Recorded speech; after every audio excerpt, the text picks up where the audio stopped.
தெய்வத்தின் குரல் 4ஆம் பாகம். மங்களாரம்பம்.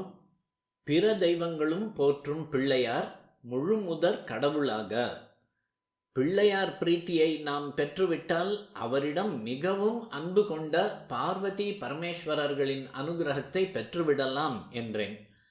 நாம் பொதுவாக ஈஸ்வரனையும் அம்பாளையும் முக்கியமாக கொண்டு வழிபடுபவர்களாதலால் அவர்களுடைய செல்ல பிள்ளையை நாம் சந்தோஷப்படுத்துவதாலேயே அவர்களிடமிருந்து எல்லா அனுகிரகமும் பெற்றுவிடலாம் என்பதற்காக சொன்னேன்.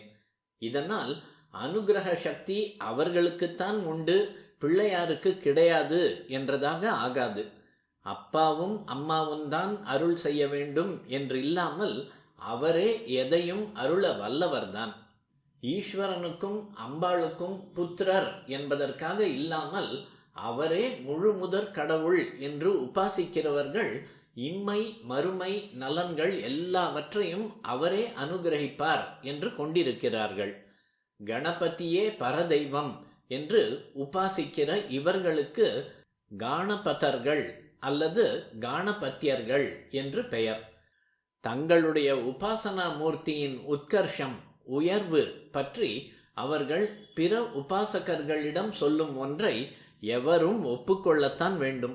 சிவனையோ அம்பாளையோ முருகனையோ விஷ்ணுவையோ பரதெய்வமாக பூஜிக்கிற நீங்களும் உங்கள் சுவாமியை பூஜை பண்ண ஆரம்பிக்கும் போது முதலில் சுக்லாம்பரதரம் குட்டி கொண்டு மஞ்சள் பிள்ளையார் பிடித்து வைத்து எங்கள் சுவாமியை வேண்டிக் கொள்ளத்தானே வேண்டியிருக்கிறது. பிள்ளையாரையே பரமாத்மாவாக பூஜை பண்ணும் நாங்கள் உங்கள் சுவாமிகளில் எவரையும் இப்படி வேண்டிக் கொள்வதில்லையே என்று அவர்கள் சொல்வார்கள். விஸ்வக்சேனர், தும்பிக்கையாழ்வார் என்ற பெயர்களில் வைஷ்ணவர்கள் முதல் பூஜை செய்வதும் விக்னேஸ்வரரின் ஒரு அவசரத்துக்குத்தான், கோலத்துக்குத்தான் என்று சொல்லலாம். தாமே அக்ர முதல் பூஜை பெறுகிற உயர்வோடு விளங்குபவர் பிள்ளையார். இவரை பற்றிய ஸ்லோகங்களில் ஈஸ்வரன், அம்பாள், விஷ்ணு, முருகன் முதலியவர்களை பற்றி வருவதால் அந்த சுவாமிகளாலேயே இவருக்கு பெருமை என்று நினைத்தால் அது சரியே இல்லை.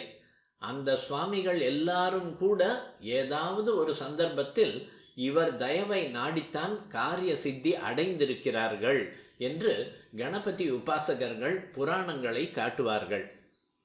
தெய்வங்களில் உசத்தி தாழ்த்தி இல்லை, இல்லவே இல்லைதான்.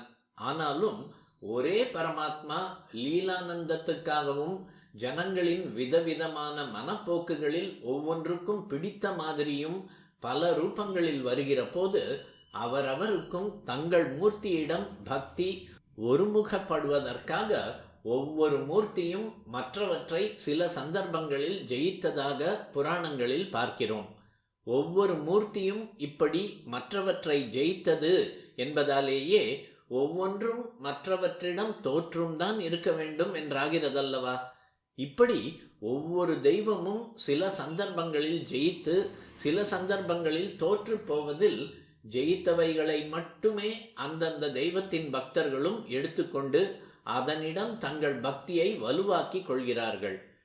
இதில் பிள்ளையார் தோற்று போனதாக மட்டும் ஒரு கதையும் பிரசித்தமாய் இருக்கவில்லை.